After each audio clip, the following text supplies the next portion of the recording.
మహాఘనుడవు మహోన్నతుడవు, పరిశుద్ధ స్థలములోనే నివసించువాడవు.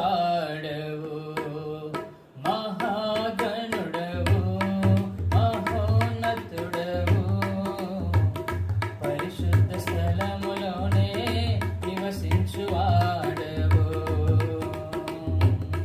కృపా సత్య సంపూర్ణమై మా మధ్యలో నివసించుట న్యాయమా, నన్ను పరిశుద్ధ పరచుటే నీ ధర్మమా. కృపా సత్య సంపూర్ణమై మా మధ్యలో నివసించుట న్యాయమా, నన్ను పరిశుద్ధ పరచుటే